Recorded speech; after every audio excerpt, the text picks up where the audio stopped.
toca presentar al orador de hoy. Ustedes ya tienen el currículum en la hoja que hemos repartido, yo se los presento desde el punto de vista humano, si se quiere. Lo conozco a Leonardo hace muchísimos años, a él y a su familia, o sea, a la esposa la vi nacer. Eso da la relación de lo grande que es uno, porque este ya es un muchacho grande. Es presidente de CUTU, CUTI, perdón. Y básicamente lo invitamos porque lo hemos visto, hemos conversado muchas veces con él, pero lo hemos visto muchas veces participando de actividades televisivas en las cuales habla con un entusiasmo de la necesidad que tiene la industria de la informática de formar gente, que bueno, lo que les comentaba recién es un proyecto de ver de qué manera Rotary puede ayudar a que se forme gente y no tengamos que importar mano de obra, mucho más que mano, cerebro de obra para proyectos en el Uruguay y poderlos usar a la gente uruguaya, o sea, que la gente tenga trabajo en un área que realmente se necesita. Los dejo con él, que más o menos su tema era, lo tienen ahí, el futuro de las tecnologías de la informática y las posibilidades laborales. Adelante, ingeniero. Bueno, muchas gracias. ¿Me escuchan todos bien? Voy a sacar el tapabocas, si me ven la cara por lo menos. A ver, cuando Ricardo me invitó, y bueno, parte de los que están acá presentes ya escucharon algunas de las cosas que ya dije una hora antes, pero básicamente la industria de tecnologías de la información es una industria de las que hoy no tiene techo, o sea, no depende de materias primas, no está siendo afectada hoy por precios internacionales, no está siendo afectada por el COVID-19, es al revés, ha crecido muchísimo por el COVID-19 a nivel internacional, ¿no? No significa que las empresas uruguayas socias de la Cámara no estén complicadas por la pandemia. Para contextualizar un poco, para los que no la conocen, la Cámara Uruguaya de Tecnología de Información es una cámara que fue fundada en 1989, cuando Cecilia decía recién que justo yo trabajo en Quanam, y que conocía a Alfredo Halm, que es vecino por acá, vive a 2 cuadras de aquí. Él fue uno de los fundadores de la Cámara en 1989, son unos visionarios que en el 89 dijeron que se podía hacer software en un país como Uruguay, que se podía hacer tecnología de la información, y después algunos además demostraron que se podía exportar tecnología de la información a varios países del mundo. Hoy la Cámara cuenta con 380 empresas afiliadas. Hoy se exportan cerca de 750 millones de dólares, de los cuales el 64% es a los Estados Unidos. Y siempre pongo en relación eso porque es importante, porque hoy es el 4.º rubro de exportación del país, ¿no? O sea, piensen que el principal rubro de exportación en el 2018 fue la carne, después los granos y después la celulosa. Ya creo que la celulosa el año pasado pasó a ser segundo o el primero, todavía no vi las cifras. Pero el sector de tecnología se pone en el 4.º lugar, pero tiene una relevancia importante, que es que el principal destino de las exportaciones, que es Estados Unidos, representa que es la principal industria exportadora a los Estados Unidos. O sea, hoy las tecnologías de información superan a la carne, a los granos y a la celulosa, a la leche, al cuero, a los Estados Unidos. Y en particular hay países paradigmáticos como Japón, en donde las exportaciones de software superan a todas las industrias juntas. En el caso de Estados Unidos es la mayor. En el caso de Japón supera a todas las otras industrias del país. Entonces, una de las cosas que es importante entender es la relevancia que va teniendo el sector de tecnologías. Y una de las cosas que sucedió en el 2018 fue que por primera vez las exportaciones superaron a la producción nacional. O sea, la producción total en el país es cerca de 1.600 millones de dólares. Si hacen la cuenta no les va a dar lo que dije recién, pero en realidad porque para hacer esa cuenta también incorporamos los servicios directos que están asociados a tecnología de información, no de comunicación, sino de tecnología de información, de Antel, que es socio también de la Cámara, entonces obviamente es un productor Entonces, cuando sacamos a Antel y solo medimos producción nacional de las empresas propias, es igual a la exportación. O sea que eso es un dato importante y relevante. Hoy representa el 2,7% del Producto Bruto Interno y emplea en forma directa a las empresas socias unas 14.000 personas y se entiende, según datos de Mezcla BPS, Instituto Nacional de Estadísticas, hay unas 22.000 personas trabajando en tecnología de la información cuando se incorporan las otras personas que trabajan en otras industrias. En realidad después también si contamos, lo que pasa que ahí hay que desagregarlo, el BPS dice 25.000, pero en realidad hay 5.000 que trabajan para nosotros mismos, digamos, ¿no? Entonces, como le decía, el principal destino de las exportaciones es Estados Unidos, y Estados Unidos es el principal consumidor de tecnologías del mundo. O sea, le vendemos al país más exigente a la hora de comprar tecnologías de la información. Cuando analizamos eso, decimos, bueno, ¿podemos crecer más? Sí, podemos crecer más. De hecho, hoy el déficit, el gap que hay entre la cantidad de personas disponibles y la cantidad de personas que necesitamos es 2.500 personas. Son 2.500 personas bien formadas que se necesitan. O sea, son personas que deberían de tener por lo menos 3-4 años de formación y 3-4 años de experiencia. O sea, entonces estamos en un problema muy importante porque no hay una solución de corto plazo. La mejor solución de corto plazo para el país es migración calificada. ¿Qué significa esto? Convencer a otros ciudadanos de otros países del mundo en que Uruguay es un excelente lugar para vivir y trabajar. Eso lo estamos trabajando. Hay muchos brasileros y argentinos que estarían gustosos de trabajar para grandes empresas instaladas en el Uruguay. Estamos viendo cuáles pueden ser los mecanismos. Pero eso es un problema que se resuelve de corto plazo, pero porque en el largo plazo necesitamos que los ciudadanos de nuestro país se formen en tecnologías de la información. Piensen que esos son, en cifras actuales, egresan de todas las carreras técnicas y universitarias, entre todas las universidades privadas e institutos privados y las 2 universidades públicas que forman en tecnología de la información, egresan apenas 900 personas por año. O sea, claramente hay que cambiar la matriz en el tema educativo. Obviamente yo con mi calidad de ingeniero voy a tratar de que se formen más ingenieros en detrimento de otros. Tampoco es tan así. En realidad es, cuanto más tecnología de la información aprendan todas las formaciones académicas o formaciones laborales, mejor es. O sea, lo hablábamos hace un ratito acá en presencial, un mecánico va a tener que programar un auto, no lo va a arreglar, lo va a programar. Y un agricultor hoy se sube a una cosechadora o una aplicadora de fertilizantes y es una máquina, es casi una nave espacial, tiene tanta tecnología como puedo tener yo en una computadora en mi escritorio acá en Montevideo.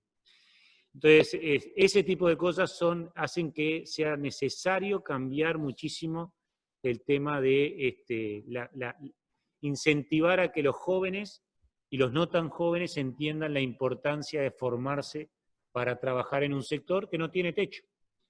Porque hoy lo que sí está pasando es que de esos 2.500 personas que necesitamos, como no las tenemos en el país, le damos trabajo a nuestros vecinos argentinos, a nuestros amigos paraguayos, bolivianos, peruanos, colombianos. O sea, no es que los convencemos que vengan a trabajar acá, no, les damos trabajo en sus ciudades, en sus países. O sea, hay centros de desarrollo uruguayos en Arequipa, Perú, en Santa Cruz de la Sierra, en Córdoba, Argentina. O sea, tenemos muchos centros de desarrollo de nuestras propias empresas que como no encontraron gente bien formada en el Uruguay, la tuvieron que ir a buscar a otros países. Entonces es importante entender la relevancia que tiene el sector, primero porque el límite no existe. O sea, la única otra industria que hoy está resurgiendo en el Uruguay que tampoco tiene límite es la biotecnología. Todas las demás tienen un límite.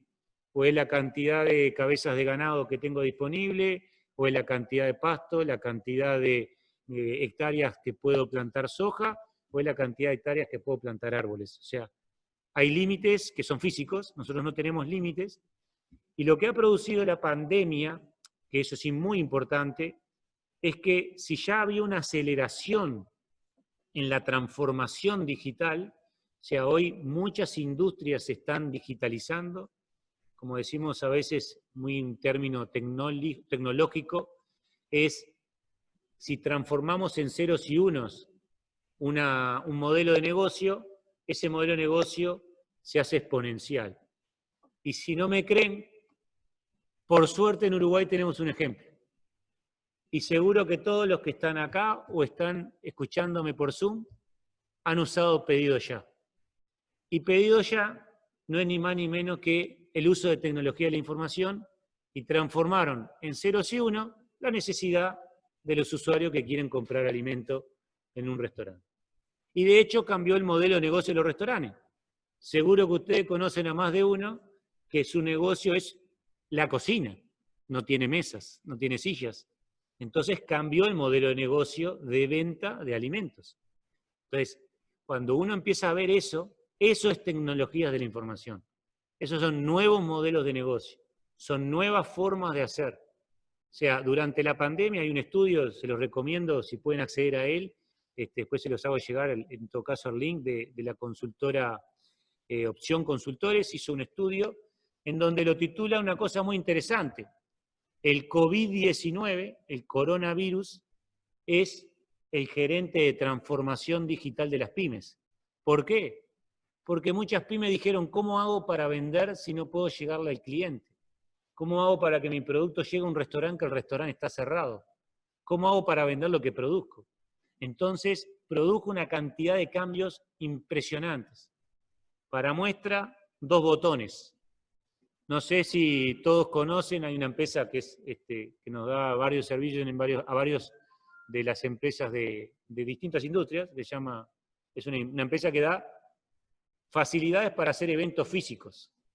Automáticamente, ¿qué pasó el 13 de marzo? Se prohibieron los eventos empresariales. ¿Qué hizo esta empresa? Dijo, bueno, organizo eventos virtuales, organizo cursos, tengo todo armado como para poder hacer digital las cosas, las hago.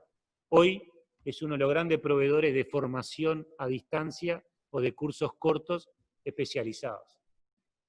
Todos conocen, y de hecho no está muy lejos de acá, el restaurante de Hugo Soca.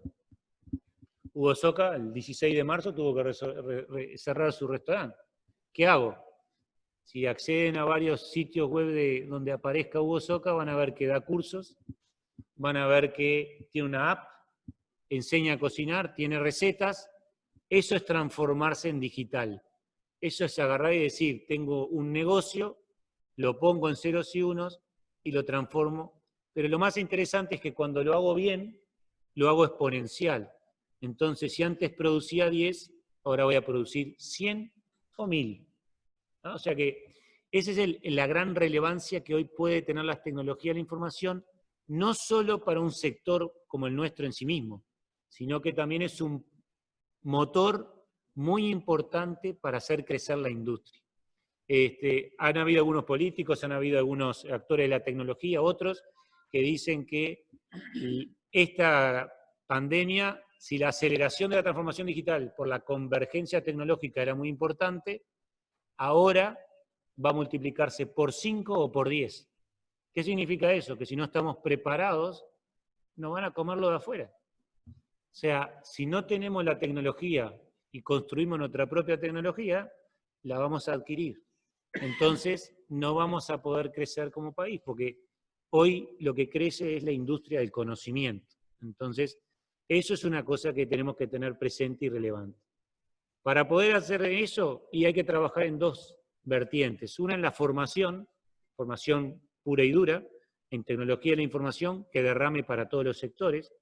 Como dijo un profesor francés que trajimos hace 2 años en la Universidad de la República, decía, en algún momento alguien dijo que teníamos que aprender a escribir. Algunos lo usan para escribir la lista del supermercado, otros escriben el Quijote.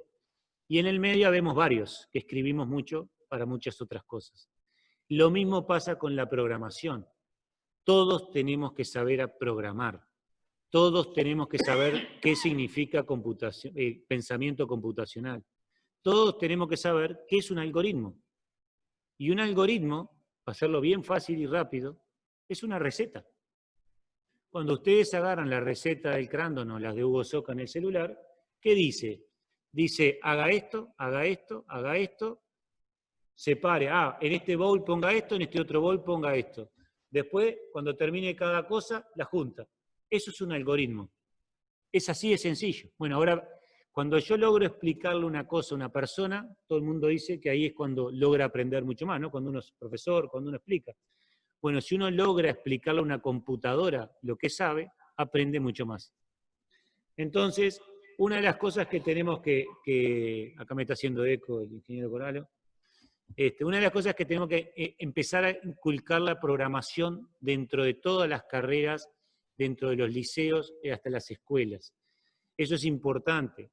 O sea, yo lo ponía recién al contador un ejemplo. O sea, si los contadores aprendían a programar en el liceo antes de empezar ciencias económicas, serían los mejores usuarios de Excel. Porque Excel, las planillas electrónicas, cuando uno las quiere usar a la máxima expresión, tienen macros. Y esos macros son pequeños códigos, pequeñas programitas. Si uno aprende a programar pequeños programitas, aprende a programar muchas cosas. Hoy los robots, o las máquinas, o los autos, se programan con pequeños programitas. O sea, no hay que ser un gran programador o no hay que ser un ingeniero. Entonces, la formación es importante. Y lo otro importante es que tenga esa formación a alcance nacional. Hoy nos estamos perdiendo mucho talento en tecnología de la información que quiere estudiar en ciudades como Bella Unión, Artigas, Tacuarembó, Rivera, Cerro Largo, o sea, mejor dicho, Melo, Salto, que a veces no tienen cerca las posibilidades de educación y por lo tanto no toman esa opción. Y un debe de nuestras empresas tecnológicas es que no se estaban instalando en el interior. Hoy se están instalando en el interior.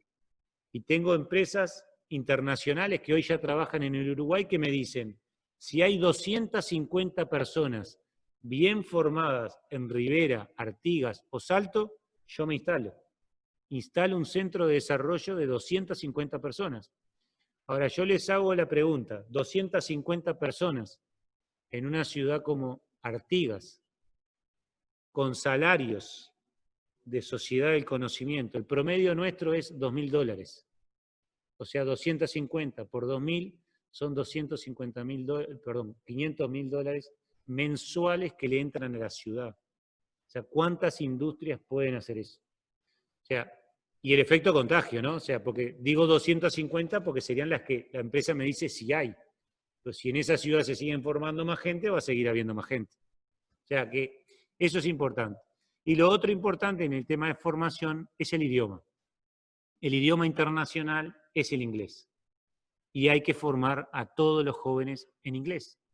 Porque si ustedes acceden, hoy está todo accesible, por suerte hay una montaña de cursos en el mundo, por suerte hay una cantidad enorme de papers y publicaciones a nivel mundial, pero háganse la pregunta, ¿cuánto conocimiento se publica en otras lenguas separado del inglés? La mayoría del conocimiento académico, hasta nuestros propios profesores cuando publican sus tesis, los publican en inglés porque si no, no se las publican a nivel internacional. Entonces hay que saber inglés por todo, no solo por trabajar en un sector como el nuestro, que exporta principalmente a los Estados Unidos. Hay que saber hablarlo, hay que saber escribirlo, o sea, hay que saber el idioma de punta a punta. Tenemos que ser trilingües, porque además no sabemos hablar portugués. Y es increíble que estando al lado de un monstruo como Brasil no sepamos hablar portugués, porque creemos que hablamos portugués. Cuando falamos ahí, un portuñol de la frontera, pero cuando vamos a Fortaleza, cuando vamos a Manaus, que hay mucha demanda de tecnología en esas ciudades, no nos entienden, porque no sabemos hablar portugués. Entonces tenemos que saber hablar portugués también. Entonces, el idioma pasa a ser relevante, pasa a ser muy importante a la hora de poder hacer crecer una industria como la nuestra.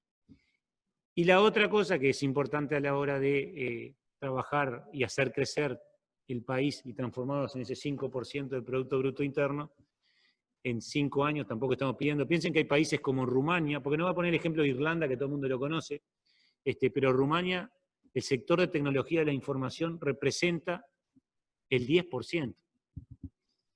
Y si yo les hago una pregunta, ¿por qué se imaginan que Rumania puede hacer eso? Aquí nadie la sabe. Hay una sola palabra que acá mucha gente le tiene fobia. Son muy buenos en matemáticas. Y son muy buenos en la educación. Entonces, solo con algunas pequeñas cosas se logran grandes objetivos. El otro gran tema es la internacionalización. O sea, tenemos que tener presencia internacional. Como cámara lo hacemos muchísimo. Trabajamos por suerte, es de las pocas cosas que no nos podemos quejar de nuestros gobiernos, porque esto viene desde el 95. Todos venimos trabajando de hace años, trabajando con todos los gobiernos de turno en mejorar la relación con Cancillería y con todas las embajadas en todos los países. Y una de las cosas que hemos logrado es que todos los embajadores saben lo que nosotros hacemos. Porque para un embajador era muy fácil poder agarrar y decir, para un embajador, decir cómo vender carne, cómo ayudar a un frigorífico a vender carne, a una bodega a vender vino, a vender los productos tradicionales, era fácil. Ahora, cómo vender tecnología, cómo ayudarnos a nosotros a insertarnos en el mercado internacional, no es lo mismo. Y bueno, hemos trabajado, para que tengan una idea, damos clases en el Instituto Artigas, que es el instituto que forma a nuestros profesionales en relaciones internacionales de Cancillería. Hace 10 años que venimos dando cursos. Tenemos relación con todos los embajadores. La mayoría de los embajadores, cuando se van del país y son nombrados en sus nuevas delegaciones, conversan con nosotros. O sea, efectivamente tenemos por suerte una muy buena relación, pero no alcanza. Hay que seguir haciendo cosas, hay que seguir promoviendo el Uruguay, y claramente hay que seguir promoviendo el Uruguay tecnológico, que no va en detrimento del Uruguay natural. O sea, pero hay que seguir, bueno, de hecho hemos hecho cosas que van en contra del Uruguay natural, ¿no? O sea, algunas contaminaciones, algunas industrias que no deberían estar dentro del país, ¿no? Entonces, creo que por ahí son los caminos, esos son los desafíos que tenemos, y les agradezco la oportunidad de conversar con ustedes, y no sé si hay alguna pregunta de los que están presentes o los que están a distancia. Muchas gracias, muy amable, y las preguntas ya van a venir con toda seguridad.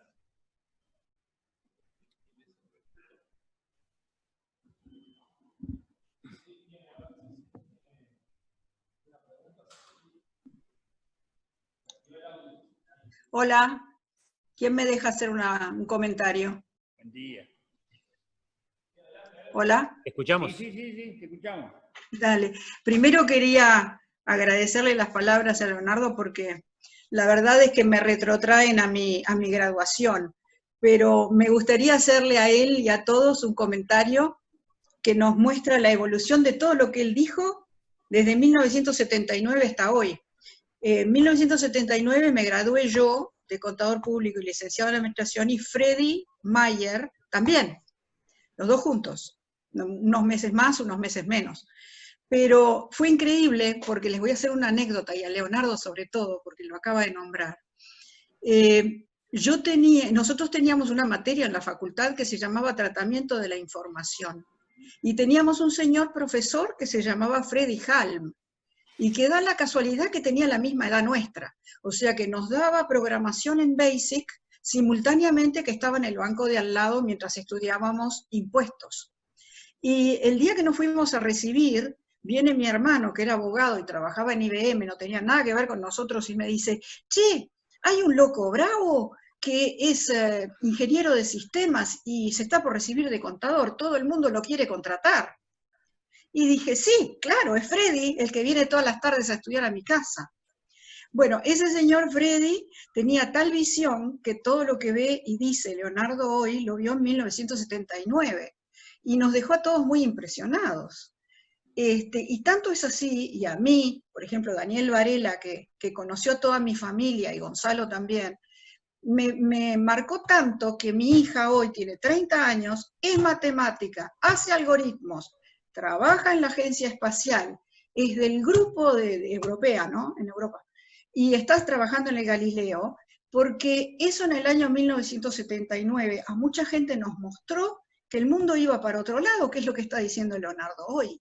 Y me impresiona cómo se está dando que todos esos uruguayos se están yendo y a nosotros nos falta material acá adentro. Entonces, todo lo que dice Leonardo es como que a mí me hace una imagen fabulosa que le agradezco que no sea yo la única loca que está viendo todo esto. Cecil, gracias. Me hiciste acordar de dos cosas. Una es que recién me estaba sonando el teléfono y era Alfredo, o sea que espero que no sea porque me está rezongando porque no estoy yendo a la oficina. Y segundo, no, me hiciste acordar de una cosa que es importante porque hablaste del 78, 79. Yo voy a hablar del 68. O sea, porque a veces dejamos de lado un poquito la historia, y la historia a veces es lo que nos hace lo que somos. En el año 68, un gran visionario, que por suerte ha sido muy reconocido, el ingeniero Mayolo toma la decisión de crear una carrera de computación en la Universidad de la República. Tenía un nombre medio extraño que se llamaba computador universitario. Y esa carrera, y después se compra una computadora, que hasta ahí anecdotarios y fotos históricas de ese momento, que fue la primera gran computadora en América Latina que se instala en una universidad y en un país. O sea, era la primera que se instalaba en ese porte. Para que tengan una idea, hoy es como, o sea, podría ser algo parecido a lo que fue el Ceibal en su momento, o lo que hoy sería comprar una computadora cuántica en Uruguay. O sea, de hecho, no hay ninguna computadora cuántica en América Latina. Es como si alguien decidiera, hay que invertir en computación cuántica, y compramos una computadora cuántica, que no quiero meterme en ese tema porque nos vamos pasado mañana. Pero lo que es importante es que la academia toma una decisión y esos grandes empresarios, entre los que empieza, como tú decías, decir, Alfredo Halm, se forman muchos de ellos al final de los 70, comienzo de los 80, y se dan cuenta de que se puede hacer lo que ellos hicieron. Y efectivamente ahí hay una relación academia-industria muy fuerte. O sea, si la academia no hubiese tomado la decisión que tomó, no existiría lo que hoy existe. Después se fue retroalimentando, después fue mejorando, después fue... O sea, de hecho eso es una cosa que hay que tenerlo muy presente, es muy importante, y por eso hacemos mucho hincapié en la formación. Hoy por suerte tenemos 6 universidades que dictan cursos de grado y de maestrías muy sofisticadas en el país, que forman para el sector de las tecnologías de la información, pero en ese momento la única que existía era la UDELAR. Entonces, recién se suma la tercer pata que hace que una industria como esta crezca, que es el gobierno, por allá por fines no, en realidad voy a decir la fecha exacta, que fue en el 2002. Gobierno de Jorge Valle. O sea, es el primer momento en donde hay una real promoción del sector de tecnología de la información y en donde hay un primer gobierno que entiende la importancia de crear políticas anticipatorias para construir lo que hoy es lo que somos. Piensen que en ese gobierno del 2002 se decide, no soy colorado por las dudas, no soy pro Valle, sí, porque ya me dijeron una vez en una entrevista si iba a votar a Talvi, no soy colorado, o sea que por las dudas, pero lo defiendo porque hizo las cosas bien. Y una de las cosas que es importante que hace Jorge Valle es que en ese gobierno, en el 2002, se hace un programa, y ese programa define una cantidad de políticas anticipatorias, en donde hay una que dice que se tendría que tener la facturación electrónica general para todas las empresas en el país. Proyecto que se comienza en el 2009, y el año que viene todos vamos a estar en facturación electrónica. Eso digitalizó a todas las empresas. Y una cantidad de cosas más, asociadas al BPS, asociadas a los trámites en línea. Pero eso no solamente, o sea, esos son como promotores de cosas, son pequeños motores. Son pequeños motores que se empiezan a construir, pero hoy tenemos empresas que solo se dedican a inteligencia artificial y dan servicios exclusivamente a Silicon Valley, a Estados Unidos. No trabajan para otro país, no trabajan para Uruguay. O sea, no trabajan acá. O sea, tenemos muchas empresas 100% capitales nacionales que para lo único que trabajan es para los Estados Unidos. O sea, hay muchísima gente que solo se dedica a trabajar para otro país porque hay un excelente talento que está en el país, ¿no? O sea que yo creo que eso es importante que todos tengamos presente. Otra pregunta, perdón que capturé otra vez la voz.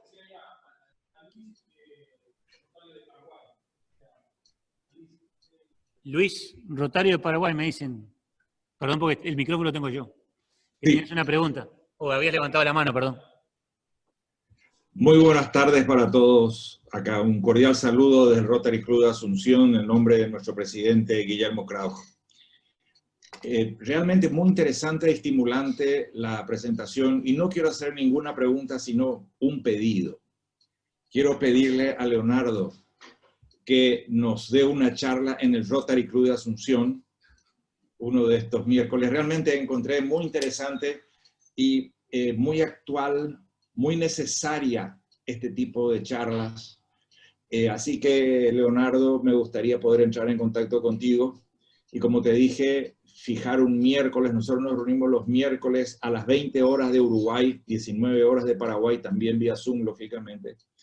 Así que te felicito y le felicito a la querida y hermana República del Uruguay por este tipo de actividad. Y Leonardo, quiero comprometerte para esa charla. Bueno, Ricardo, te paso mis datos y te comento que, cortito, justo con Paraguay tenemos una muy buena relación.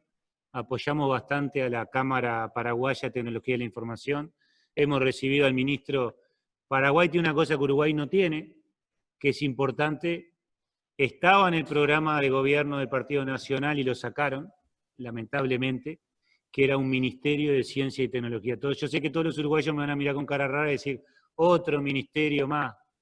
Bueno, en realidad es un ministerio que en realidad saca partes de distintos ministerios que es bastante relevante a la hora de la... Y bueno, Paraguay tiene un Ministerio de Ciencia y Tecnología.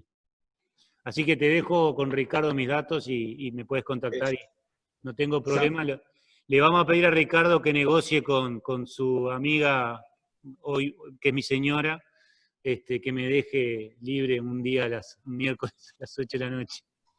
Gracias, Leonardo. Y Santiago Conde tiene todos mis datos. ¿Alguna otra pregunta? ¿Alguna otra pregunta?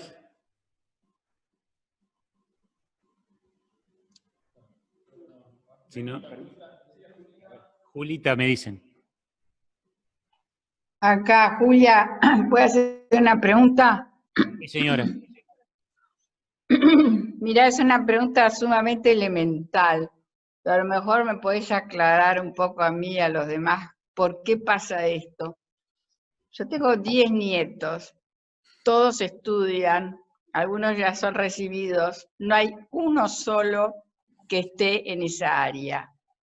¿Cómo hacemos para incentivarlos? Tú dijiste hay que incentivarlos a los jóvenes a estudiar en esta área que hace tanta falta.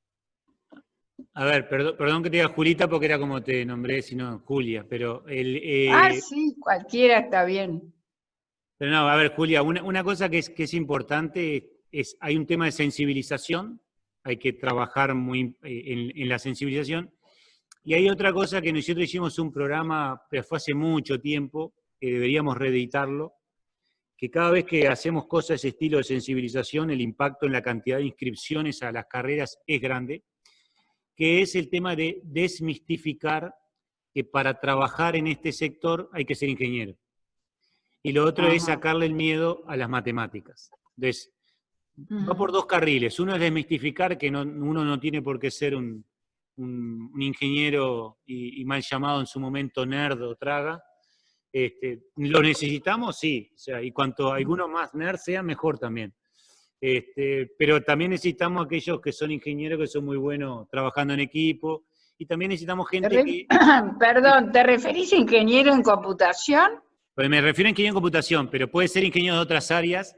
Lo que quiero decir es que hay que desmistificar el hecho de que para trabajar acá se necesita eso. Por ejemplo, una carrera muy demandada para nosotros hoy es el economista. El economista es un excelente data science. ¿Por qué? Porque tiene una base de estadística muy grande. contratamos muchísimos contadores. ¿Para qué? Para implementar soluciones contables para las empresas o sistemas de gestión. Contratamos muchos psicólogos. ¿Para qué? Para trabajar en implementación de sistemas de recursos humanos. Pero todas esas profesiones, aún siendo profesiones no tecnológicas, se tienen que profesionalizar y formar en tecnología. Hoy, ¿cómo lo hacemos? Y lo hacemos formándolo nosotros. Pero también es cierto que a veces miran raro. O sea, dicen, estos muchachos que trabajan con ceros y unos, ¿quiénes son? Y ni aún contratando contadores para trabajar como contadores o economistas para trabajar como economistas, los convencemos de trabajar a veces en temas tecnológicos. Entonces, a tu pregunta, Julia, hay un tema de sensibilización, sí, no hay duda, un tema de desmistificar el tema y explicar que hay muchas cosas, el diseño gráfico, hay hasta temas comportamentales. O sea, cuando uno hace una aplicación, para hacer algo más básico, una app para un celular, hay una cantidad de cosas que están asociadas al psicológicas, pero psicológicas de la psicología, no psicológica de cómo hago para que funcione y la aplicación, no. Es entender el comportamiento, por qué una persona elige una cosa y no elige otra. O sea, hay muchas cosas que se pueden incorporar, pero también tienen que estar dispuestas a hacerlo. O sea, ¿somos empresas distintas? Sí, somos empresas distintas. ¿Es medio extraño y raro trabajar con nosotros? Sí, pero si uno se va acostumbrando y se va sensibilizando a eso, va sucediendo. Y lo otro que sí quiero aprovechar, Julia, tu pregunta, es que donde más problemas tenemos es en que las mujeres no estudian tecnología de la información. O no estudian, ahí voy más abajo, nada relacionado con ciencias, tecnología, ingeniería y matemática. O sea, piensen que a las universidades ingresa el 23% de mujeres y un 77% de hombres. O sea, no podemos, como sector tecnológico, como un sector, como una industria, perder todo el talento que las mujeres pueden brindarle a un sector como uno de estos tan intensivo en conocimiento. O sea, que creo que te agradezco la pregunta, Julia, porque es un tema importante. ¿Puedo hacer una pregunta, otra acotación yo? Sí, señora. Parece que Leonardo es mi alma gemela. Voy a hacerles otra afirmación pero de lo que él dijo. Cecil, voy a hacer tu alma gemela si tu hija viene a trabajar a Uruguay. No dudo que puedas competir con la agencia espacial, pero bueno, para mí sería un gran logro. Pero no, te quiero hacer a todos, les quiero ratificar lo que acaba de decir Leonardo. Mi hija, esta famosa, tiene 30 años. A los 24 se fue a Londres a hacer un posgrado en matemáticas a la University College of London y rechazó una ida a Cambridge porque era teórico y ella quería matemática práctica. O sea que fue una chica que siempre dio trabajo para elegir qué era lo que quería. Pero el tema es que cuando tenía 14, 15 años era muy buena en matemáticas y sus compañeritos varones y ella se iban a presentar a las Olimpiadas de Matemáticas. Pues era la única mujer que iba del British a las Olimpiadas de Matemáticas. Y se sintió tan mal ella, siendo una niñita y haciendo una de las ciencias duras, que fueron todos los varones a las Olimpiadas de Matemáticas, y ella no. Y cuando llegamos a la facultad, estaba todo revertido. La campeona era ella y los varones se habían quedado por el camino. Pero eso es solamente un comentario para decirles por qué lo que preguntó Julita tiene su razón de ser. O sea, nuestra sociedad joven no está considerando que las ciencias duras sean ciencias para todos. Porque siempre hay alguno, como mi hija, que tenía cierta reticencia a competir con sus pares. ¿Por qué? No lo sé, lo explicará un psicólogo, lo dijo de repente Leonardo en su comentario, pero la verdad es que a mí me costó desde ese día de Freddy Halm hasta hace 5 años que se fue a Europa, un montón de años, como 15 años de mi vida para enseñarle a esa niña que esa niña podía, y eso que estaba en el mejor lugar del Uruguay para poderlo hacer, que era un colegio versátil, y que se lo fomentaba, y que sabía inglés, y que sabía todo. y hizo 2 carreras al mismo tiempo y no sabía que ella podía. Entonces la seguridad en la juventud creo que es una de las cosas en las que nosotros como familias tenemos que trabajar. Gracias. Mónica. ¿Hay alguien más? Mónica, Bueno, hola Leonardo. Si tengo que negociar una entrevista contigo, hablo con Ana. No, sí, pero más fácil, Mónica, contigo, dale. Bajo el ascensor nomás. Bueno, yo soy de la generación de la IBM 360 de la facultad. Y no soy exactamente joven. Yo usé tarjeta perforada, no le cuenten a nadie. Esta era la máquina, el monstruo S360. Cuando yo entré a la facultad, mis amigas se morían de envidia porque entraron a una facultad que eran todos varones. Entonces hay muchos novios. La verdad que en informática éramos mitad y mitad. Y la verdad que las que terminan las carreras, no solo en informática, son las mujeres. Mi hijo, que estudió acá, todo el liceo preparatorio, fue medalla de oro de la CPM de matemática muchos años. Brillante, campeón. Era él y todas nenas.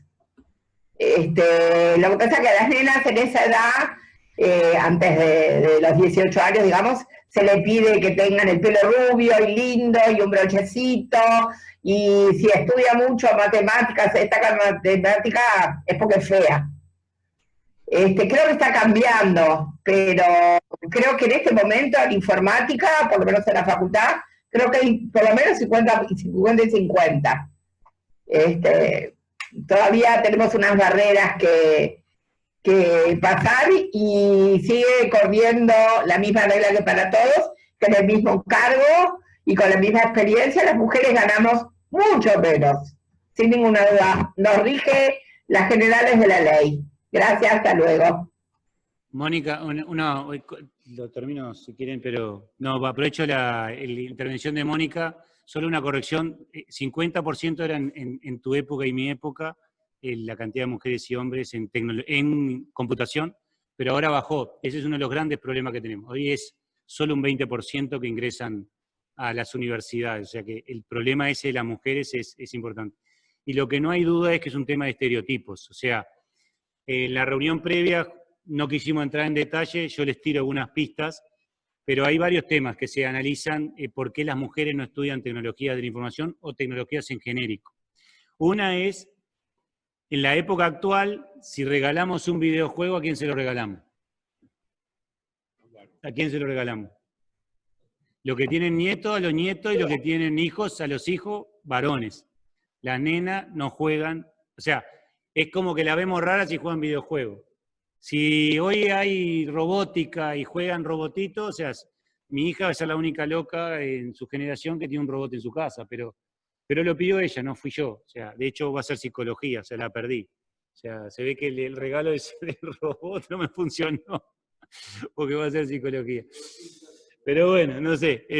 Pero no, es importante el concepto ese porque los estereotipos nos están matando. O sea, y efectivamente, lo que decían tanto Mónica como Cecil, es un tema que es complicado. O sea, la mujer mujer ingeniera, medio extraña. ¿Por qué te vamos a regalar esto? Y eso hay que cambiarlo. O sea, esas cosas son las que también revierten la situación. Hay un estudio, un gran profesor de la Universidad de la República, que muestra que el gran impacto que tuvo la caída de personas que estudian tecnología de la información son la caída en la participación de las mujeres. Y eso no hay forma de refutarlo, y por eso van a haber programas nuestros que se llaman Girls in Tech, Mujeres que Codifican, R-Lady, o sea, van a haber una cantidad de programas, Reconvertite, que es un programa de damas y chicas en Salto, que busca reconvertir mujeres al sector de tecnología de la información, pero es un problema complejo. O sea que, por acá cerramos entonces, señor. Bueno, yo reitero el agradecimiento a ti y a Ricardo por haber traído a un conferencista de esta talla. Perdón, y por suerte esta vez pude hablar porque nunca puedo hablar con Ricardo, se pueden imaginar por qué. Y para complementar, me recuerdo que en esta misma rueda rotaria, Jorge Valle dijo que cuando terminara la política se iba a dedicar solamente a tratar la cultura, la inteligencia y a trabajar en ese sentido. Y tal es así que el día que falleció estaba dando una conferencia sobre este tema. Lamentablemente, porque como tú dijiste, no por ser de Jorge Valle, sino por la visión que tenía. Reitero el agradecimiento de todos los rotarios y nosotros, antes de finalizar, agradezco y me voy hoy muy contento porque realmente a los que tenemos ya ciertas canas, tener este empuje de esta juventud es muy bueno. Así que le vamos a hacer en honor a los pabellones nacionales y Rotario, el cafecito que van a tomar ustedes y nosotros, y nos veremos el próximo martes.